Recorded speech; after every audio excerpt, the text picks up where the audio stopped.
Okay, good morning, and I'm very glad to be here.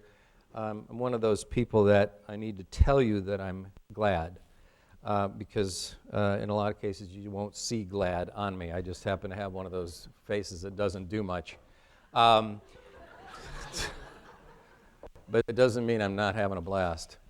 So tomorrow and tomorrow and tomorrow creeps in this petty pace from day to day unto the last syllable of recorded time.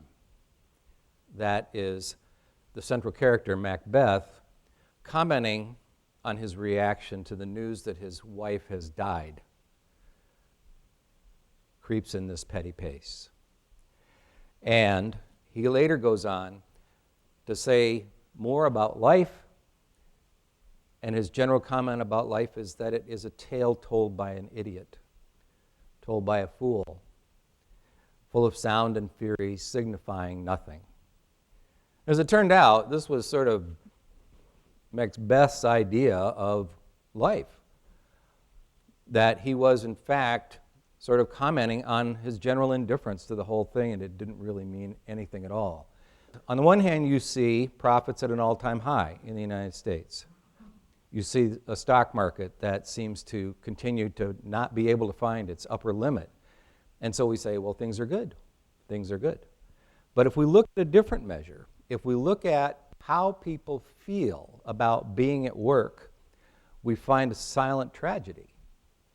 And by that, what I mean to say is 30% of the people at work for the past 20 years, since we started surveying employee engagement, 30% say they actively look forward to going to work. And you think about that, and you think, gee whiz, that's a pretty pathetic figure for a country that seems to be doing so well. You know, with an economy that is on its way back, yeah, we were down for a while, but don't you think the engagement numbers should be back up? Well, actually, the engagement numbers have stayed the same, down or up. Down or up. It doesn't seem to make much difference. People just aren't that fired up about being at work. For them, it is tomorrow and tomorrow and tomorrow. I say pretty sad. And a lot of money is spent on having people change that posture. Employers have come to understand that having engaged employees is a big deal. That companies that have been measured to be high on engagement statistics are higher on profitability, are higher on a lot of the other economic indicators that say, hey, things are good. Well, last year in the United States, employers spent $750 million on programs and surveys related to improving employee engagement. Projections are currently that about half the employers have sort of been tapped in this particular market for engagement, because engagement is now a market. And what they're projecting is that eventually employers will be spending $1.5 billion a year on engagement. And what are they getting for that? Well, for the past 20 years, we've been measuring engagement, and that 30% number that I just gave you as a statistic, that 30% number has stayed the same for 20 years, despite how much money we spend on it. So what I'm thinking is that maybe we're looking at the wrong thing. Maybe we're looking through the wrong end of the telescope. Maybe we need to stop looking strictly at employers and what employers are doing or not doing to encourage employee engagement. Maybe we need to start to look at the employees themselves and say, what is it about employees that needs to change in order for them to be engaged with their work? Because let's face it, there are some jobs that are just really not that exciting. Yes? I'm sure you would agree. I mean, I worked my way through school. I worked my way through school nights as a school janitor. I've laid sod. I've delivered free samples door to door. I'm sure many of you have done a lot of the same things over your lifetime. Those were not exciting jobs. And I always had a good time. I always had a good time. Not because of the job, but because I always have a good time. I refuse to live my life without having a good time. And I don't mean tra-la-la every single minute. I mean things are challenging. I do things that are challenging, things where I'm not so successful. I play golf. Anybody that plays golf knows what I'm talking about. It's very difficult to be successful at that. But I insist on having a good time, and when I took on this challenge about 30 years ago, what I came to understand was that people had been led to believe in some way, shape, or form that it was up to the employer to cause the conditions for them to be engaged. Well, that's just not going to happen. I mean, the janitor's job is always going to be the janitor's job. The floors are always going to need to be swept. There isn't going to be anything more to it than that. So what I decided was, well, there must be a way to sort of take a look at this thing and start to develop a practice for being engaged. I call it developing an engagement IQ, or using enlightened self-interest to stay sane, productive, and amused at work. And any of you who've been in the workplace for any length of time understand what I say when I say it is a very amusing experience. Because people do and say the strangest things at work. And that's one of the reasons why I never wanted to miss a day. So, I've come up with 14 guidelines. I don't think they're rules because I'm not sure about rules, but I do have one. 14 guidelines for staying engaged, one rule about being at work. I put this man in the slide here so that you know I was serious, because this is a serious guy, as you can see. And how you know he's serious, because he has mousse in his hair. Because only really serious people would put mousse in their hair, especially serious guys. Where are we now? This is where we are right now. This is literally where we are right now, based on recent statistics. 44% of workers say that they put in only the effort required to keep from being fired. That's pretty grim. Only 23% of the workers report working to their full potential. 23%. 23% people working to their full potential, and profits are at an all-time high. Where could they be? Or if that was what we were really looking for, what else could we be looking for besides profits if profits are so good? 75% report that they could be significantly more effective than they are right now. And these statistics have stayed the same for the past 20 years. And I actually just got the most recent report from Gallup yesterday. The statistics are the same. The statistics are exactly the same. Nothing's changed. So, here's what I would say to you. First of all, make no mistake about it. It is crazy out there in the workplace. A lot of us go to work expecting order, collaboration, cooperation, coordinated efforts, and most of us have come to realize that that's like in our dreams, right? That we get some of it, but we can't always expect it. So what we really need is a plan. And of course, a relevant plan. A plan that we would use to create value. And what's more relevant than a pig with boots? But I mean a plan that would be our own plan for adding value.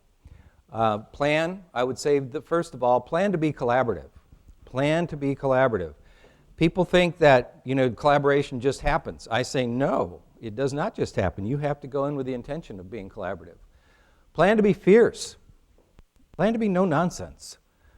Plan to be somebody who people can't break promises with. But don't allow yourself to be put in that position. And plan to be edgy. Plan to be edgy. And what edgy is for me is, it is possible, people always want people can-do attitude. Well, I have a can-do attitude. Doesn't mean I want to do. And that's what I mean about being edgy. Doesn't mean I will do. Don't take me for granted. I can do a lot of things, but don't take me for granted. And that's what I mean by edgy, and a blend of these three things would be nice. If you can put fierce, edgy, and collaborative together, you've got a real package to add value. So, how do you get there? That's always the magic question, right? How do you get there? And I would say, well, follow me if you dare. These are the guidelines that I've used for the past 30 years, and they've gotten me where I am today. I've got a set of guidelines to light your way, maybe a rule, but nothing more than that. I still can't imagine there being any more than one rule. The first of my guidelines is this: whoever sees it first gets to do it. If you're at work and there's something to be done and you notice it and there's nobody around doing it, start doing it. This is the principle of responsibility.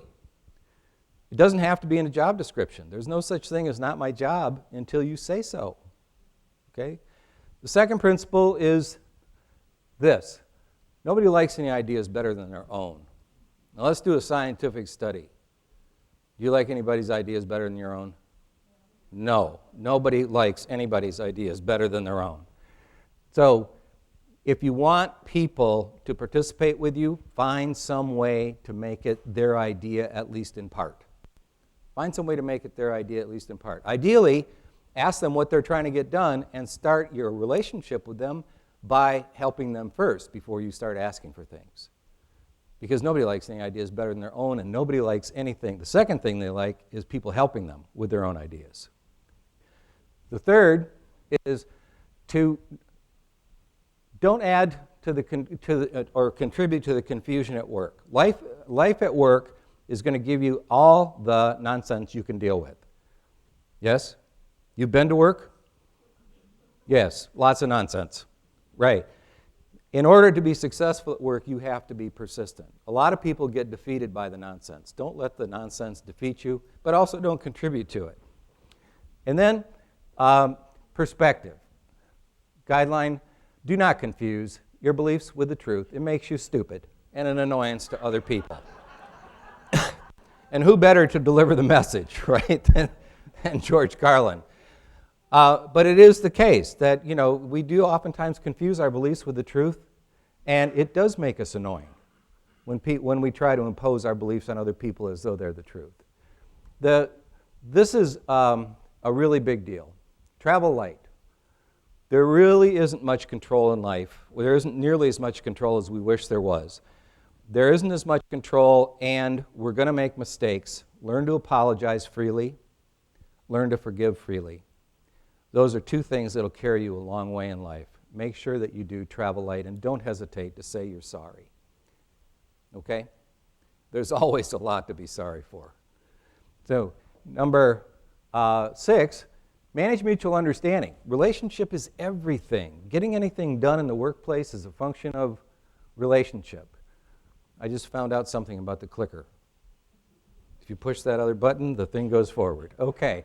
So, relationship is everything. Protect your relationships. If you need to communicate, go see people. Pick up the phone. Don't use email. Don't use Twitter. Don't text. I know it's inconvenient, but if relationships really matter, if relationships at work are like scalpels for a surgeon, you would treat them differently. Yes? If relationships at work were like scalpels for a surgeon, you would treat them differently. Partnership. Give up the right to say, I told you so. This is a big deal. You can have your say. Once you've had your say, then participate, and don't be somebody who comes back later and says, well, you should have listened to me. That's not helpful. That is not helpful in the least. Give up your right to do that and just pitch in. We're all in over our heads. That's just the way it is. We are all in over our heads. That's just the way it is. If you haven't figured that out by now, you're still probably sort of dog paddling around out there thinking that eventually you're going to catch on and learn your stroke. It's not going to happen. We are all in over our heads. Learn to ask for help. And be ready to walk away. This is a big deal. Be ready to walk away. Live your life as though you may have to leave whatever situation you're in tomorrow morning, and do it without traumatizing your family. So don't live with your credit cards maxed out, and don't live over your standard of living. Live within your means so that you have the ability to live from integrity and operate in a situation at any point in time where if it isn't working, you can walk. Then, manage your expectations. Manage your expectations. What you should count on in life is what you've been promised. What you've been promised. And even there, you may have to hold people to account. Don't hope. I mean, not don't hope, but you know what I mean. Don't hope. Don't live as though things are going to work out, okay? Make them work out. Don't live as though things are going to work out. This is a really, really big deal. This is a really hard one for younger people. You don't have to have an opinion about everything. You can have an opinion about everything, but it is not necessary. And I say keep it simple. Keep your opinions to only those things that really matter to you. And what you'll find is that you're down to about 5. About 5 things that really matter to you. And that's okay. You can manage 5. But that's about as many things as you really need to have an opinion about. And then number 12, business is a contact sport. Are you up for it? It's not if you're going to get injured at work, you're going to get injured. You're going to get hurt. Somebody's going to hurt your feelings. Somebody's going to say something nasty. Somebody's going to yell at you. They're going to treat you mean. It's going to be bad. Okay? So toughen up. Toughen up. Basically, that's what I have to say about that. Just toughen up. Get a thick skin.